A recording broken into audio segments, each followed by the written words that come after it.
চার রঙের মশলা দিয়াম। যে কইরাছে তোর গঠন চার রঙের মশলা দিয়াম। আগুন পানি মাটি বাতাস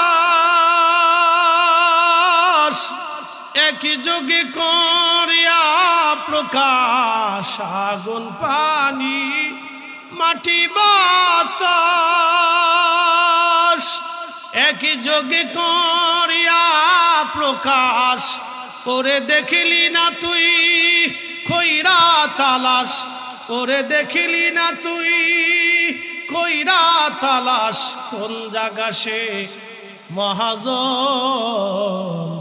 চার রঙের মশলা দিয়াম। যে কইরাছে তোর গঠন চার রঙের মশলা দিয়াম।